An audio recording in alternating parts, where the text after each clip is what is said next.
Hey guys, welcome back to another video. Welcome back to the channel into another episode of 20 Questions, the summer series that I've been producing where I talk to people who create content, who are in the media, who are ex-players, whatever it is, and I ask them 20 random questions about themselves, and the feedback has been super positive so far.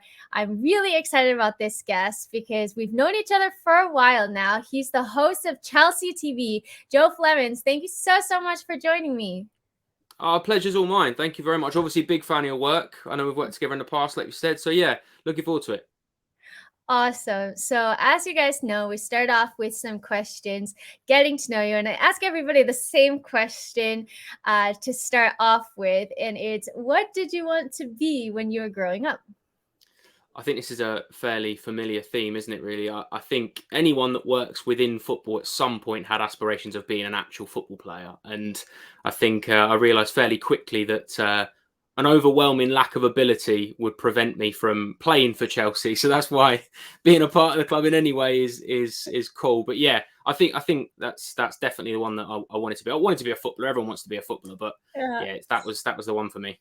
When I talked to Olivia, she's like, I wanted to work in a supermarket. And I was like, where did, that's a brilliant answer. Like, where did you pull that one from? Cool. So Joe, you're like the nicest person ever. You're super kind, and you always have like such positive words for me. I want to know, like, have you always been like this? What were you like as a kid? How would you describe yourself? Well, I mean, thank you very much. I hope so. You know, I think that's one thing that I think working in the industry that we do, I think there's I suppose a perception from sort of outside in that it's very sort of cutthroat and people don't like each other, and then as soon as the camera goes live, they're best friends, and then off camera they really don't. But I don't think it's like that. You know, I've not come across anyone like that so far, and I think it's when we're all doing the same thing and we're all trying to sort of get on. You know, it doesn't hurt to be nice. Like, why would you be negative in any way? You get enough sort of negativity from sort of random people on Twitter that don't have an icon or something. So there's no point being nasty to each other. I think there's certainly a part of that. And I think there's an element of, you know, if the people around you are doing well and succeeding and are, you know, doing things that they're fully invested in, why on earth wouldn't you support it? You know, you would do it for your friends. So why wouldn't you do it for the people around you that are friends within a work sort of environment? I'd hope I've been like that all my life, but I mean, I guess my friends that I've known for 20 plus years will be the ones to answer that. I suppose the fact they are still friends would hopefully mean that I have been fairly encouraging or supportive for a while. Yeah, definitely. It's funny because like my husband, for example, was like 100% the class clown. And I was like, we would not have gotten along if I met you when when I was like in high school or anything. Like, we would have been polar opposites because I was like the goody two shoes and he's the class clown. And now we're married. So it's just like, I thought it was a funny question to see. Like, you never know how people could change like within a couple of years. But It's very true. yeah. Oh, cool. So moving on to the next question. What's been your favorite game that you either attended live or worked? Because I know a lot of like these big games you are working for Chelsea. So I wanted to give you the option of picking either one. I think to be fair, it's probably the same answer. I think working pitch side for the Carabao Cup final this year, Chelsea Liverpool was incredible. Like, it was a proper sort of dream come true moment to be at Wembley. And you know, with Zach, obviously you know Zach very well. Zach is again one of the nicest, brilliant people to work. Spending time with Zach, you feel good. Like, he's got amazing energy. He's so good at what he does. So doing that, and then, you know, we were with Joe Cole and Glenn Johnson, two players who, again, growing up sort of idolised and loved watching them play. And so that was big for me. And then the game itself, although it was 0-0, was an unbelievable game. I think Matip had a goal disallowed for offside. I think Kai Havertz had a goal disallowed for offside. Lukaku as well. It was, and then obviously to go to penalties, and it was right the way through. So it's quite traumatic, but quite a sort of a roller coaster of emotions. But just an amazing game of football. And then a bit of a sort of pinch yourself moment for a sort of a kid that's grown up watching and supporting Chelsea to be sort of that close to the action on a cup final was that was a real sort of highlight. So the game itself, although it didn't go our way, weirdly, was that was brilliant for me. Yeah, I had like the same thing happen to me at the FA Cup final. Well, not to the same level, of course, but just like going pitch side, like building up the game, and then and then to lose on penalties. I was like, oh god, this like it's so hard to like stay professional at that point because I was just so upset and trying to take like it's from a Chelsea perspective, so we're trying to hype up the team and be behind them. And at that point, I was just like, oh, it's so hard to find something positive to take from this one. I just want to cry. It's so true, because as a fan, exactly that. As a fan, you're gutted, and again, there is the element of both games were really good, and Chelsea were in the game. When you lose on penalties, there's a little bit about kind of it happens. That's football. Like, football's amazing, but it can also sort of take it away from you in the cruelest way. And that losing on penalties twice to Liverpool in the same season, both at Wembley in 2 cup finals, is devastating. But you're right, trying to put a sort of a positive spin on it when there's fireworks going on behind you and Liverpool are on the pitch celebrating, and you're just going, I wish that was us. I wish that was us. But next year. I was gutted because if we won, I was going to get to go pitch side, and then we lost. So I didn't go pitch side. It was like, oh, well, yeah. Like you said, there's always next year. Kind of speaking about pitch side, this is kind of related. My next question is, what's been your favorite interview that you've ever done? Oof. So weirdly, the one that I was most excited about, this was mid pandemic, mid lockdown. We were doing all the shows via Zoom, and sort of 3 or 4 days ahead, the producer at the time would sort of text me and say, this is the person we're trying to get on. And when the show first come back, we had, I think, Roberto Di Matteo and Torre Andre Flo for the first game. And then I think we had Glenn Johnson for another, Steve Sidwell, all really cool, like really, really cool. And then we had Claude Makelele that was supposed to be on. Mm-hmm. And I was such a big fan of him, because I loved the fact that he was sort of almost anonymous off the field. Like, you didn't see many interviews with him, one of the best players ever, but you didn't see any sort of glamour or any headlines or any interviews. He was very rarely sort of in the spotlight, but on the pitch, he was the most important person. So I was so excited about this. And I did about 3 or 4 hours worth of research trying to find a question he'd not been asked, or trying to find something really cool. And then he came on, and I had this whole intro planned about how, when I think it was Zinedine Zidane said when he left Real Madrid, something along the lines of, you can have a gold Bugatti Veyron, but if it's got no engine, the car won't go anywhere. And it was about Claude Makelele being the heart and soul of the team. And I did this whole intro, and he came on, and he literally said hello, and then his internet froze and dropped out, and he never came on. And I was so gutted, because I was so excited to meet him and talk to him. And literally, genuinely, like 3 or 4 hours I'd spent prepping questions, trying to find things he'd not been asked, and it just didn't happen. So then we got to interview him, I think probably about 9 or 10 months later, and he was fantastic. Like, Wow. He was so good. He was such a good talker. He spoke to us on and off camera about N'Golo Conte for forever. Like, he was just such a really nice person. And I think probably he's one of my favorite ones, because you don't see many interviews with him. So the fact that we got the chance to speak to him, and he's just a really, really lovely guy, really cool guy. And I think because of the run up that I had to actually doing the interview with him of about 10 months, I think that's probably the one for me so far. God, that's like my worst nightmare. Like, when I do things on Zoom, it happened to me once that it froze, and I was like, oh my god, please, like, come back. And it must have been, it's difficult in the moment for you as like the presenter or host as well, to kind of like, okay, well, I guess they're not there right now, and you have to pivot and kind of fill that gap as well. Speaking of Absolutely. speaking of like the nicest footballers that you've met, you mentioned Makelele. Who else is up there for you as one of the nicest footballers that you've met?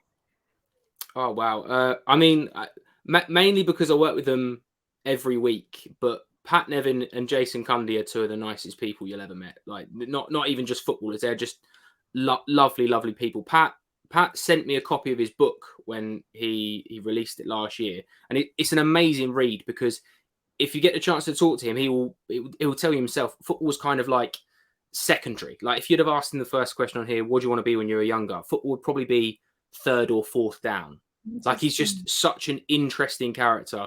He's so lovely as well, and he takes the time to speak to everyone. There's a couple of times where you've done the walk yourself, where you walk around Stamford Bridge to go and get your accreditation or filming or something.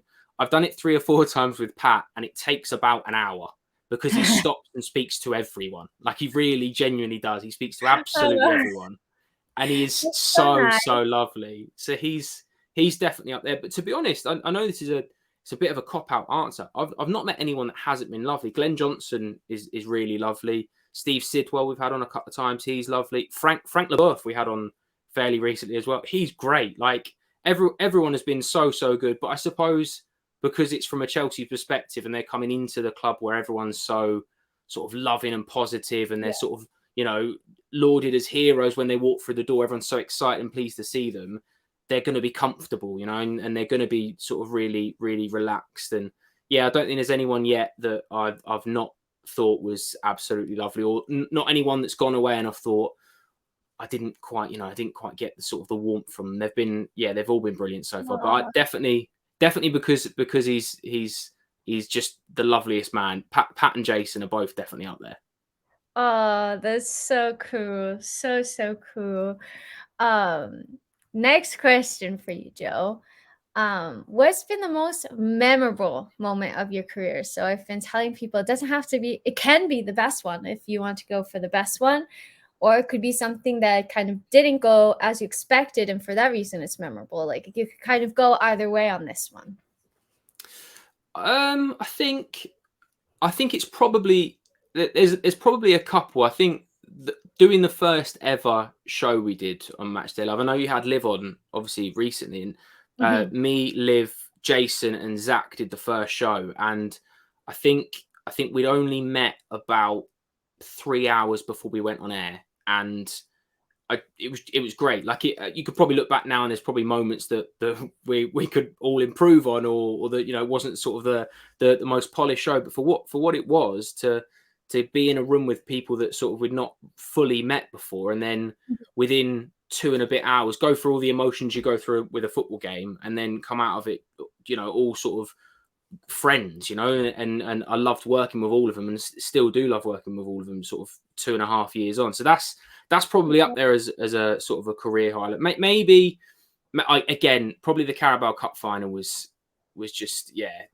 just, you know, for it to be pitch side at a cup final, that's just really cool. Sort of still sort of pinch yourself moment really quick. Even now, sort of a few months on, knowing the result, like I still sort of get a bit buzzed over that.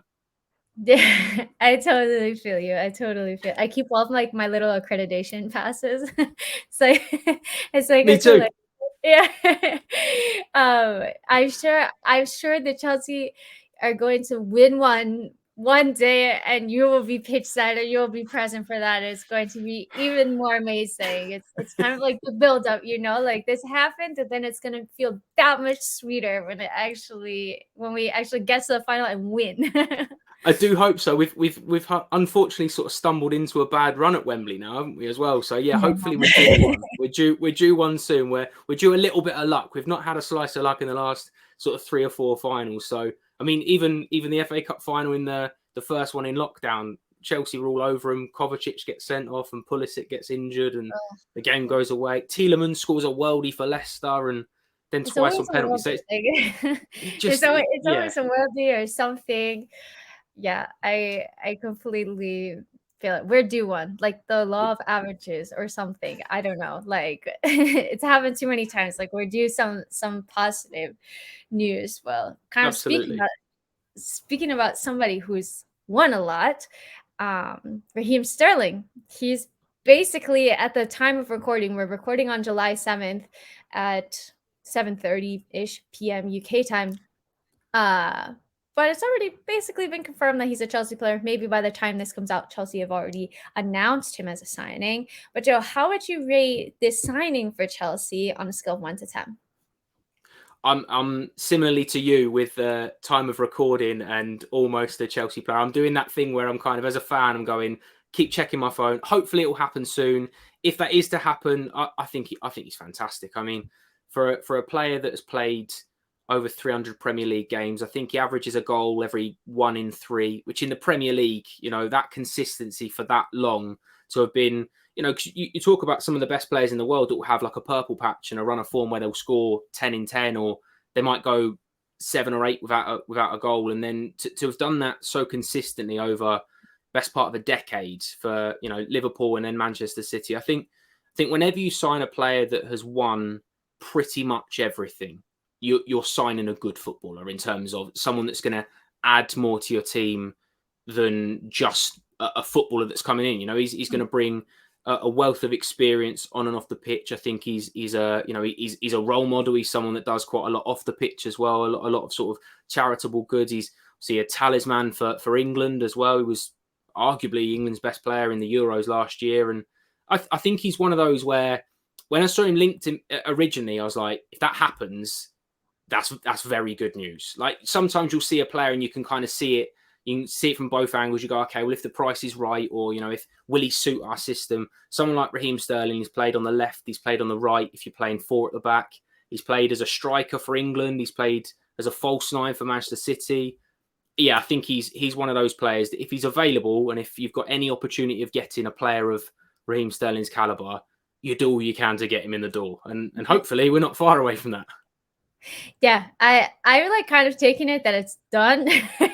So if it's not at this point, I don't know what to believe anymore. Like I think like I'm like, yes, he is a Chelsea player now. It is confirmed. But yeah, I'm very excited. I think it's like a really good price as well for somebody with his level of experience, the amount of Premier Leagues that he's won, the amount of goals that he's scored. And I think, like you said, he's a consistent goal scorer, which is something that we haven't really had since Eden Hazard and Diego Costa left. We've had kind of these players go through their patches and then not be as consistent as we'd like. So I don't know. I'm super excited about this signing and continuing with summer signings. Who do you think is going to be the most likely to sign? Again, we're recording this July 7th, so this could look super foolish, like if it comes out a week from now and we have all this extra information. But at the time of recording, we don't. Who do you think is the most likely to sign between Rafinha, Dembele, De Ligt, or none of them? Maybe it's like somebody that we haven't even been linked with yet.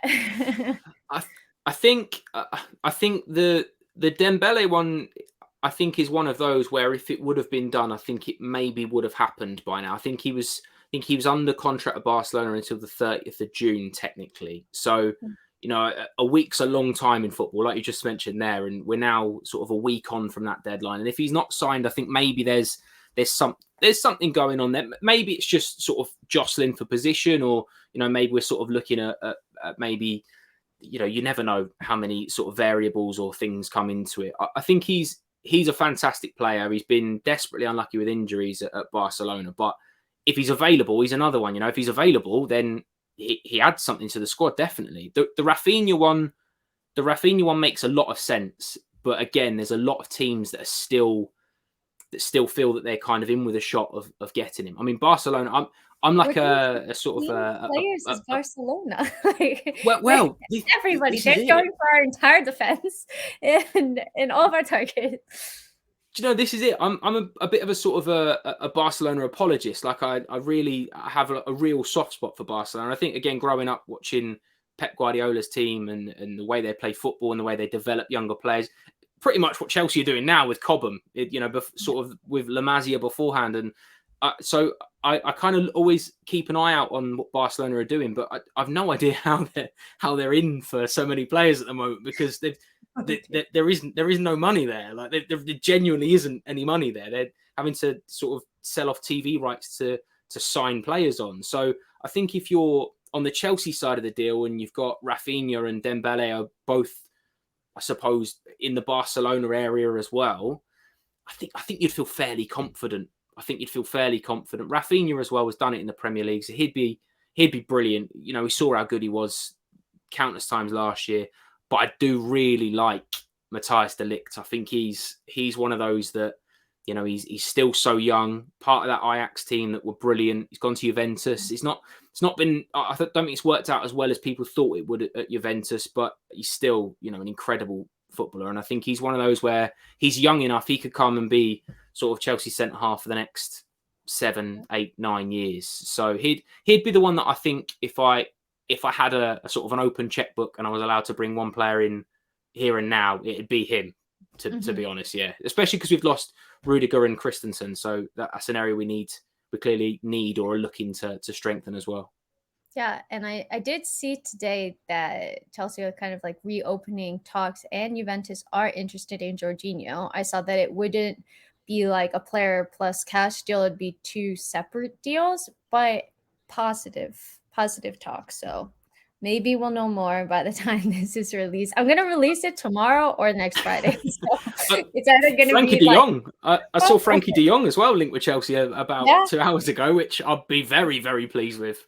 But I yeah, thought for sure he was going to United for sure, and then all of a sudden we're swooping in. So I don't know what's going on with that either. But that would be super interesting as well, because I think that's also a position that we really need to try to get somebody in, because Jorginho and Kova and N'Golo Kante, they've all had their injuries this season. So I feel like we need somebody, you know, who's gonna be in there.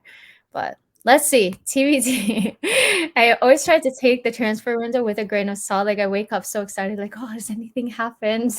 Has any news broken? And until the club announces it, like I try not to believe anything. That's exactly it, and we've all got the same sources that that we sort of rely on, and I think anyone who's a football fan has got Fabrizio Romano's notifications on Twitter, and soon as he says it's done, I'm happy. But until I've got that, and then I've leveled it up with 3 or 4 different other sources and people that are well in the know with Chelsea. We're both we're both Chelsea fans. You're going to do that. You're going to check. You're going to see who's linked, and that's part of the sort of song and dance of it, really. Agents put names out there to generate more money for their clients. It might be nonsense, but we buy it. That's the point. We buy into it and we think it's going to happen. And then when it does happen, you can feel good because you were on board for it from the start. If not, then, you might get surprised and we buy someone on deadline day. You just never know. It's true. You never know. So next question, Joe, kind of looking ahead at Chelsea for this season, a lot of people are saying, oh, we signed Raheem Sterling. Can we win the league? For me personally, I think the gap is like a little bit too large at this point. Although I'd love to win the league, but I just feel like City and Liverpool have been so dominant over the past couple of years. It's going to take us maybe another season or two of rebuild. But what do you think should be like a realistic goal for Chelsea to try to achieve this year? I think that's a fair point. I think Manchester City have gone and signed Erling Haaland. So all of a sudden, the best team in the country have just gone and signed arguably the most frightening striker in world football. So they're obviously going to, go into it as favourites. You'd have thought Liverpool have reacted by signing Darwin Nunez and again another brilliant centre forward, and that front three gets stronger even when they lose Mane. They've already signed Luis Diaz and they've got Diogo Jota and still got Berta Firmino. They've got so many good players, both teams. I think that gap is there. I think that's fair as a Chelsea fan to see, and I don't think that's a bad thing, because we've been through a lot as a football club the last 3 years. A transfer ban, losing Eden Hazard still, and then obviously this season being in sort of limbo for a little while. So I think it's going to take time for Chelsea to close that gap, and I think this season is one of those seasons where perhaps we'll get a lot closer than people think. A lot of noise is being made because Tottenham are doing good business in the window. Arsenal seem to be signing good players as well. Manchester United are, goodness knows what's going on there. Like, I've no idea what's going on there. I don't think they know what's going on there a lot of the time. But you can't. They're also a club that have got the sort of the muscle to go and spend £200 million in 3 days and sign 3 players, and all of a sudden they're there. So there's a lot of teams that are going to be competing. Newcastle as well, can have a go and start throwing money at it. So I think in all honesty, if Chelsea finish 3rd this season and have, again, we always tend to do well in the FA Cup, the Carabao Cup as well. I think Thomas Tuchel takes very seriously, which a lot of managers don't. Champions League as well. You know, if you can have a good run in the Champions League, I think if you can do that, but with that show progression in terms of, you know, maybe 2 or 3 of the academy graduates that have been out on loan last season, Conor Gallagher or Levi Colwill or Billy Gilmore or players like that get more minutes and sort of can integrate into the team. You know, we could be looking in 18 months' time with a team that literally sort of 7 of the 11 could have played for Chelsea since they were 7 or 8 years old, which again is a scary position to be in, but also not through giving them the opportunity because they're from Cobham, because they're good enough and because they're at that level now. So I think maybe this season, if Chelsea were to finish third, have a good cup run, maybe get to a final in terms of one of the domestic cups, hopefully win one of those. But again, if you get to the final, it's kind of, you know, it's a toss of a coin a lot of the time, isn't it? You know, is your luck in or is it not in? And have a good Champions League run. I think that, along with the progression of bringing players through and development, I think that'd be a good season because, like you said, realistically, Liverpool and Manchester City, the 2 best teams in the country last year, have got stronger in the off season. So you are still playing catch up, even if Chelsea go out and strengthen again. You're going to do that. That said, you've got Thomas Tuchel, who, you know, he plays 4D chess. You know, he sees things that we don't see. Like he can make something happen that you don't think's possible. I didn't think Chelsea would win the Champions League when we were in the Champions League final. You know, I sat there thinking we're playing Man City, and then all of a sudden Thomas Tuchel does his magic, and we're lifting the trophy. So I think if we're in the conversation at Christmas, you never know. But yeah, I would probably now, sitting here now, if we were to fast forward 11 months and Chelsea finished third, made an FA Cup final, made the quarterfinals or the semi-finals of the Champions League, I'd be happy with that. I think I'd take that. And then the season after that is when you go, okay, now we're challenging for the title. Now this is our time. I love how rational your answer was, Joe, because I think the exact same way. The exact, you put all of my thoughts and dictated them beautifully, because it's exactly how I feel, that there's been a gap between City and Liverpool.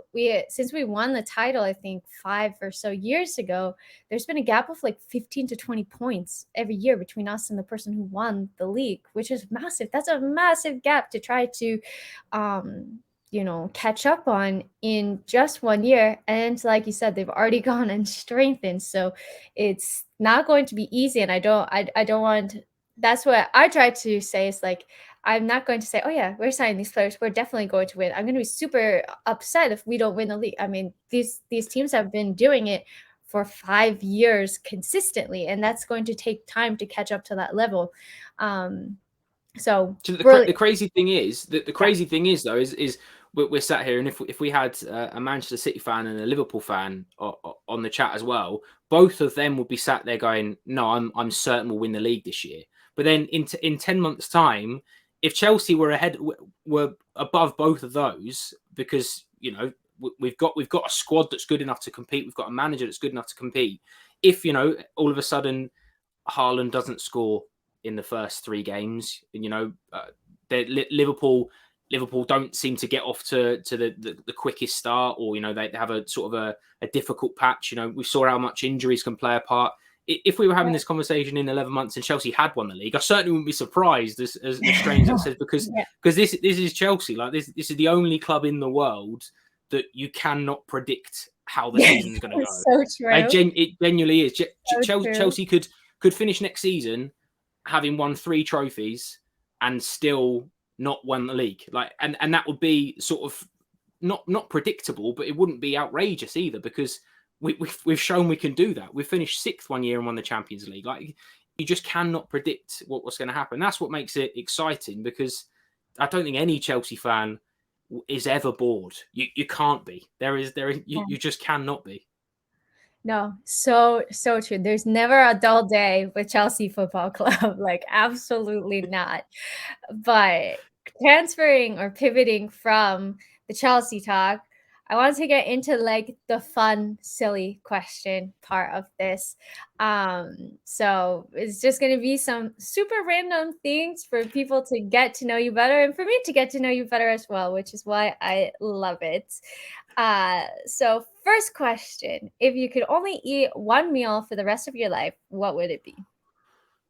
Oof. That's a tough one. What? So one meal. So it has to be a specific meal. Or it could be like one food, like I don't know, Okay. ice cream Because or something like that. I've had this conversation before, strangely, and I I love tomatoes. Like genuinely, that is my Ooh. one thing. That is my one thing. If I could eat one thing forever, I'd eat tomatoes because I love them. You can have them cold, you can have them room temperature. Some are sweet, some are massive, some are tiny. And then you can make everything with them as well. So I like that people drink tomato juice as well, which I'm not quite on, but some people could be. So that, but then I love pasta. Pasta's my guilty pleasure as well. Wanting to be a footballer as a kid, I was certain that if I just ate pasta and played football, it'd happen. So Oh, so when bless, that didn't, it's so cute. when that didn't happen, pasta just maintained. So yeah, I'd go pasta, but tomatoes have to be involved.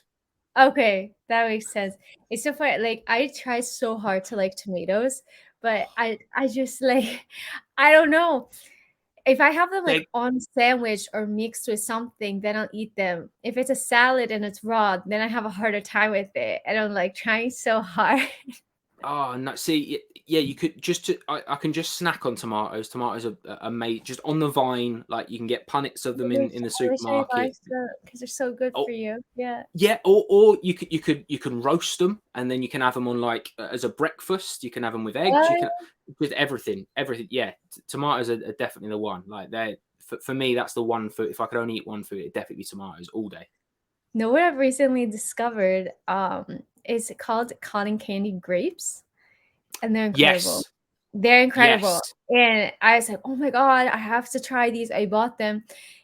It tasted just like cotton candy. And my mom was like, I don't taste it. My dad was like, I don't taste it. My husband was like, I don't taste it. Then my brother's like, I taste it. I was like, yes, yes, they do taste just like cotton candy, and they are delicious.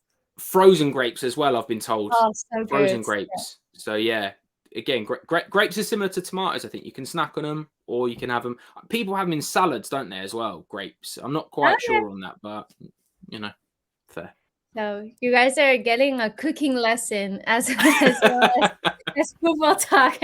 Yeah. So Joe, I I love answering asking this question. I've got some really funny answers, but you don't have to answer it if you don't want to. But what's your most embarrassing moment from like elementary school or high school, like growing up? Oh, uh, so this is a little bit later on in my life actually. So it was my first day at university, right? So I'm a little bit older, but two things. One, I have a terrible memory, like a really bad memory, but also this is one of those moments that's scarred me sort of for a good while. So I went to my local uni, so not too far from where I grew up, probably like 20 minutes down the road from where I grew up. And the first day comes where you have to register and you have to go and sort of your almost like your initiation to the course. Yeah. So it didn't again like everyone didn't really know where I was going, but I kind of found my way and asked someone, "Where's this room?" And they pointed me in this direction.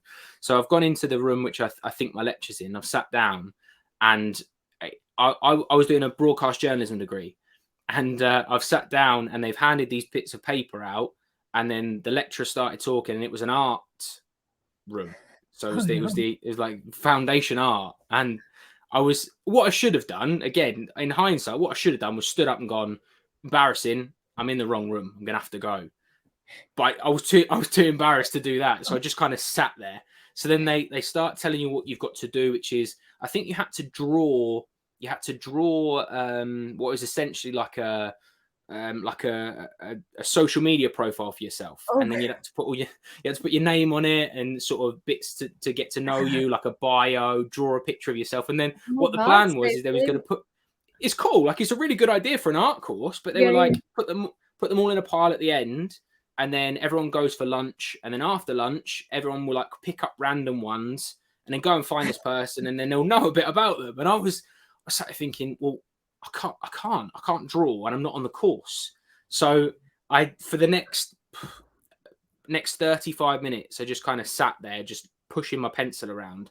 I don't know what name I used, but I made up a name completely, and I was writing random facts, random hobbies and interests, and just things that I didn't know, because I thought I can't put my real name because I'm going to uni here, so I don't want people to go, you're on the wrong course. So I did that, and at the earliest opportunity, I got out the room and went, and then eventually I handed it in, yeah, but it was a different name.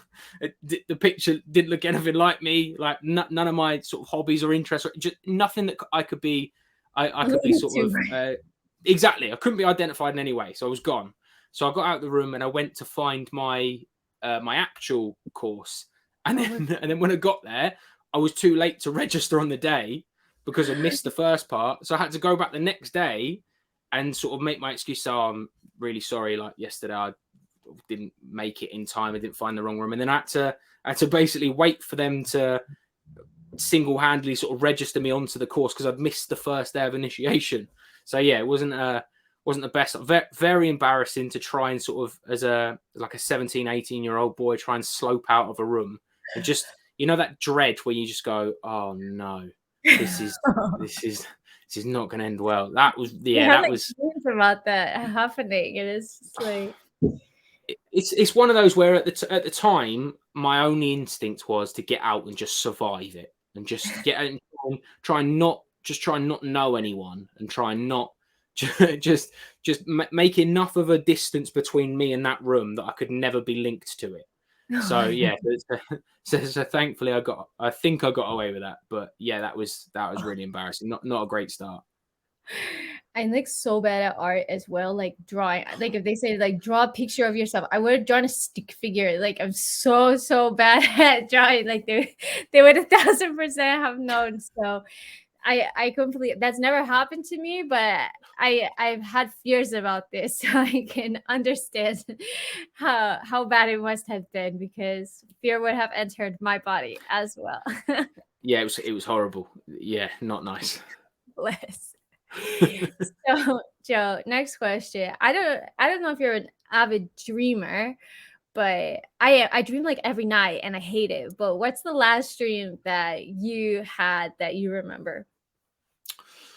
Yeah, see, I'm not a big dreamer, to be fair. I think it comes from for quite a while. I worked nights for a long time, so my sleep pattern was so all over the place that I don't think I ever was sort of deep enough to dream. But I find it fascinating because I would love to know the psychology behind it, and I'd love to know why some people are really deep dreams. Because there's that thing, isn't there? They say about cheese and certain things in your diet that can sort of get people dreaming and can do things. And maybe I need to try that, because I've read that before. People have like cheese dreams, or people have like if you eat a certain food, then it sort of triggers the emotion or something to dream. So maybe I need to do that. Is it something? Because I've heard this, that it tires you out though. Oh yeah, I don't feel that I sleep well because I'm just like, it feels like I'm constantly thinking. And I always have something every night. I have something, and then sometimes I remember it, sometimes I don't. But I always like dream about something. It's for me, it's so annoying. I had a dream the other night, and this one's a recurring one. I don't know what this means. It's very weird that I am like the star of the school musical, like in high school, but for some reason I don't start studying my lines, or I'm not given the role until like 2 days before it's meant to go on.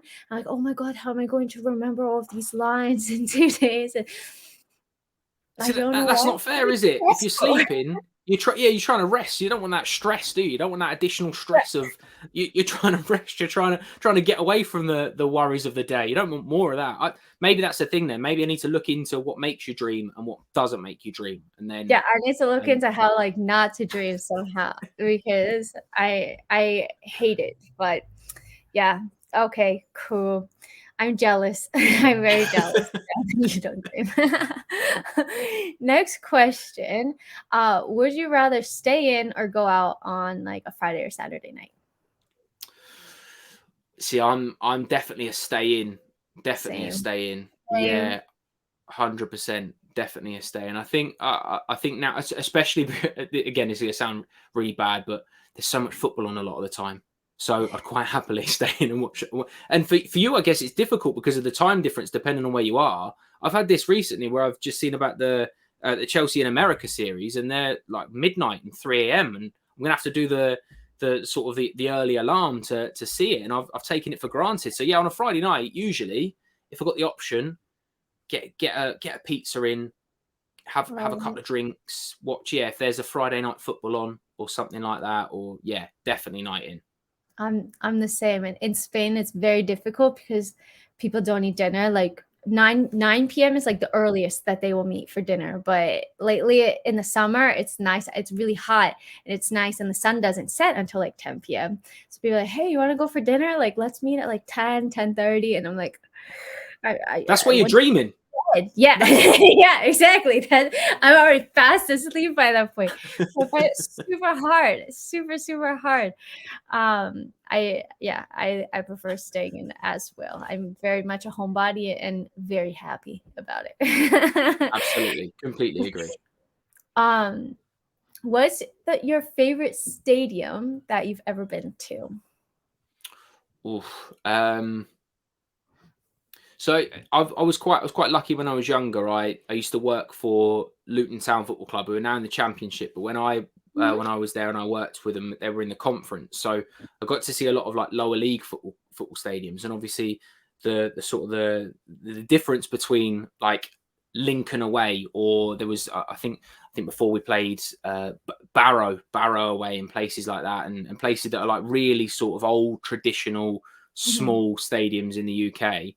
And obviously now I get the opposite, where I get to go to Stamford Bridge all the time, and been to Wembley a couple of times recently. I went to watch Paris Saint-Germain play about a month and a half ago, to watch again, just literally a sort of a Lionel Messi pilgrimage, just to be able to see him play football, and that was amazing. That was really cool. I've been to the Bernabeu, which again is an amazing stadium. I'd say probably this is quite strange. Actually, I really like Bournemouth. Interesting. Like we went to Bournemouth last year pre-season, and it's a really small. I think it holds about 12,000 people. There's like literally one track in and out. It's coastal, so it's a mission away for everyone. But I like old traditional football stadiums. I like the fact Chelsea's like it. Luton Town's like it. Stadiums that have got character and have got something about them. Nothing against sort of these new incredible stadiums, but the ones that are like a massive, like the ones that are just sort of a massive bowl, and you're so far away from the pitch, and the atmosphere sort of carries around. But ones where you're on top of the players and you're sort of really in and amongst it, I really like that. Actually, I've just changed my mind. I think it'd have to be Real Madrid Stadium. Actually, yeah, that's just so vast. It's just huge, isn't it? It's just and the noise as well. I was so surprised at how sort of how atmospheric it was, but also sort of how volatile it can be towards their home players at times. Yeah, I went there for the Champions League game against Chelsea, and obviously like they were winning 3-1 and Chelsea went on to score. It was silent. Like it was silent, and then the players, or not the players, the fans started whistling, and the whistling was just like hurting my ears because Yes. it was insane. I've never heard anything like that. Completely. I went to see it was just a random La Liga game just after Eden Hazard had signed from. Actually, he was injured, so he didn't play. But it must have been within the first sort of 90 seconds of the game. Vinicius got the ball and he tried to do a rainbow flick over a player's head really early. And I was buzzing, so I was like, "What an incredible piece of skill to try that early!" And it kind of come off his second heel and went out for a throw in. You could see what he was trying to do. He was trying to beat the player, trying whatever. And immediately the whole ground were whistling.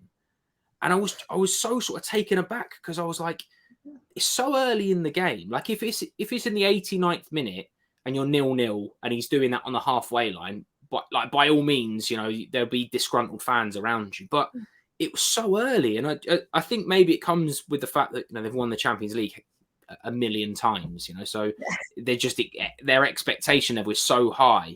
But yeah, I found that sort of incredible, but also that like the noise for such a big stadium, for 80,000 people, and for it to feel so close, You know, it's got that balance of being an old ground, but obviously they've done a lot of refurbishment to it now, but still feeling really on top. It's so steep, isn't it? It's so sort of high. So yeah, I'd probably go with there, because I think if I said Chelsea, it'd be a little bit too Route One, wouldn't it? It'd be a little bit too obvious that Stamford Bridge is clearly my favourite. It'd be a bit obvious. I love Stamford Bridge, but I guess there's just like something about like going to see like your team, you know, and being there It's with home, them. isn't it? Yeah, for me, I really like the Wanda I've been a couple of times this season, and for me it was super cool, and the fans were all they're all very supportive of the team, which I like. Like when they were playing against Man City in the Champions League and they were down 1-0, but they were singing like the entire match. They were just like constantly supporting them, and I thought that was really cool. And the scenes before the game with like the I forget what it's called. I always forget the name. Tifo, that It's the like thing in the stadium. it's like the thing that they like light up and it goes Flare, off. flare. Yes, flares. And it's like it was like red and it was super super cool. But kind of flip side of this question: what's a stadium that you haven't been to but you want to visit? So I've been to the new camp a couple of times, but I've not managed to see a game there yet. So that's the That's one yeah. yeah, that's the one that's still to be ticked off, seeing a game. I think San Siro in Italy is another one on sort of every football fan's bucket list. I love the idea of traveling to watch football. That's the one thing, sort of my life ambition would be to do like a football travel documentary sort of thing, and go to games. So I'm reading a book at the moment which is about this guy that sort of he does like ground hopping in South America, and I think he managed to cover about 100 grounds in sort of 7 or 8 years that he lived in South America. And in Buenos Aires in Argentina, there's about 36 grounds within the capital itself. It's crazy. So I'd love to go there. And I think going to La Bombonera, Boca Juniors Stadium, that seems like one that again is just, it'd be such an experience. So to see like a Super Classico, Boca and River at La Bombonera would be, I think that's the one for me at the moment, because I think that the new camp is achievable. Yeah. That's one that I can tick off at some point. So yeah, if I had the choice, I think it'd be to go to Boca in Argentina. That'd be the one. What about you? I think mine's the new camp, and it's mad because I live in Spain, so it's like even more achievable for me. But I've not been to like Old Trafford. That's the same. I've not been to Old Trafford haven't been to Old in Manchester. Trafford. Yeah, haven't been to Anfield. Haven't been to the Etihad. Haven't been to the Emiratis, like Arsenal Stadium. I haven't been to a lot. Like in London, like in England, I've only been to Chelsea's stadium actually. So like basically any stadium outside of Chelsea. But when I visit, I'm like, I want to go to a home game. I don't want to go to a game. But I think yeah, the Camp Nou is the big one for me. 100%. So let's see. And Wembley, I just checked off in May, and that one was like unbelievable. I was like gobsmacked when I went there. That was really cool as well.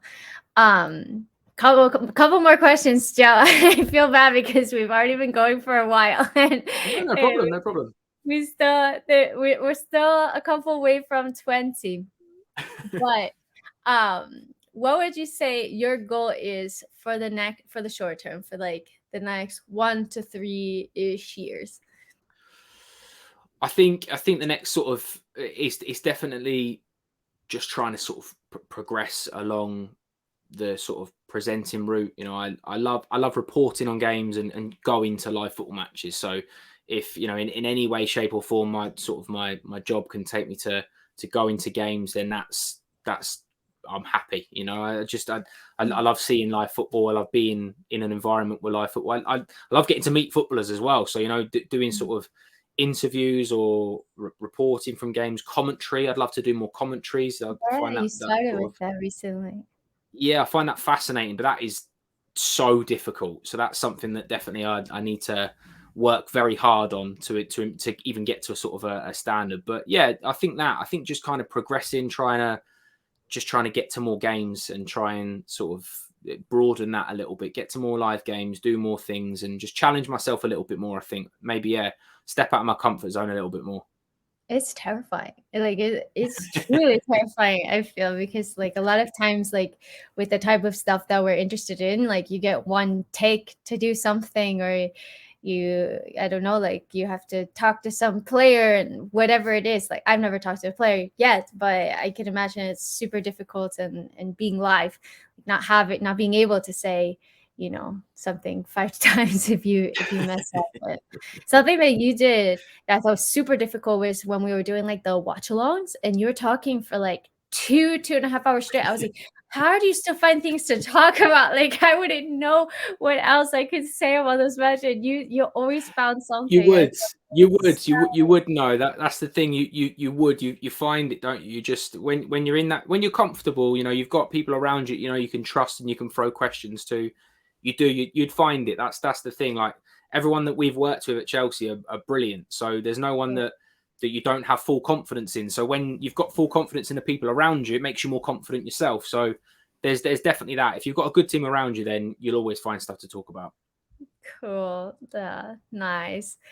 Next question, Joe. What is one thing on your bucket list? I think just traveling more. I think traveling more. I love the excuse of football to travel. I love going to see random games, random grounds, different parts of the world that football can take you to. Like you can go anywhere in the world and they'll have a football team. Like you can go to the most sort of remote place you could ever think of, and they'll be playing football. It might not be Wembley, they'll have a football stadium, or they'll have facilities where they play football. It might literally be sort of a couple of hundred people, but that'll be part of someone's community. So I definitely, I want to travel more, go to more football stadiums, see more football grounds. And I think that's definitely what, and again, just watch more football. Like I think on my bucket list, as I'm not consuming enough anyway, I just think that, just to go to more places and see different things.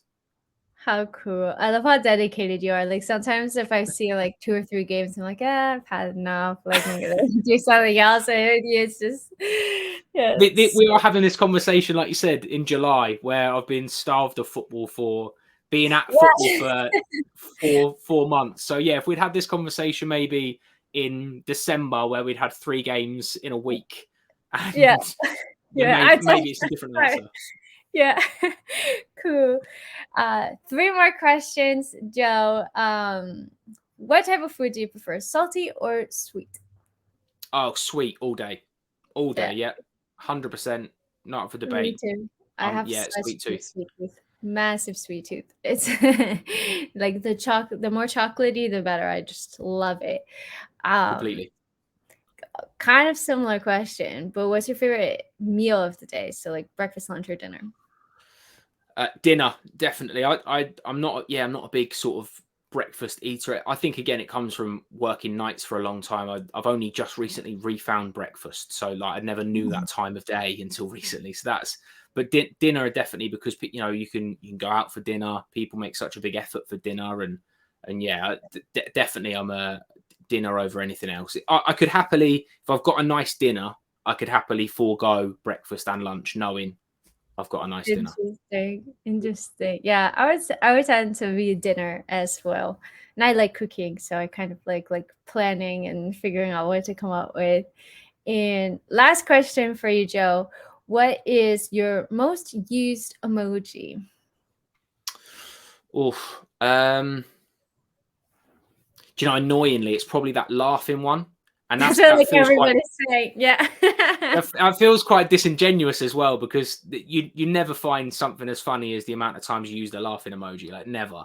And I feel really bad now when you say it out loud and you think, like, even sending sort of a funny video to your friend and then you put 3 laughing emojis, it's not that funny. So I think I've overused that a little bit. I might need to rein that in, and maybe I think that might be one of my sort of things to do over the next couple of years. Then try and find a really unused emoji and start trying to sort of weave that into conversations. Yeah, there's some that are super funny, and I just like don't get a chance to use that. Like I want to use like the melting one more that just came Yeah, out. That one was funny. I live in I England. That's never going to get used. yeah. Never. But I noticed I put like LOL or haha after like every message, and I'm trying to rein that in because I'm like, no, it's not that funny. But if I don't put it, I'm like, it sounds cruel. It just It does, it doesn't it? It sounds blunt if you don't yeah. put something to make to Yeah. sort of lighten it up. Yeah, and I completely agree. But yeah, I'm gonna do that then. I'm gonna try and rein that in a little bit. Well, Joe, that has been 20 questions. You've given me an hour of your time. I'm super grateful. Thank you so, so much. I really appreciate it. And yeah, let everybody know where they can find you. My absolute pleasure. Genuinely, thank you for having me. I've really enjoyed it, and yeah, your content's class. I'm always watching, so keep up the good work. You can find me on Instagram, on Twitter. I think, to be fair, I've got quite a difficult name, so if you pop that in anywhere, you'll probably find me. So I'll take all comers. Cool. So, guys, I'll make sure to put Joe's socials in the description box. If you liked this video, make sure to drop it a like so that people can find my channel, sub to the channel as well. And yeah, there's going to be tons of content coming up. So keep your eye out for that. Hope you guys have a great rest of your day or evening, whatever time you're watching this. And until next time, I'm out. Bye.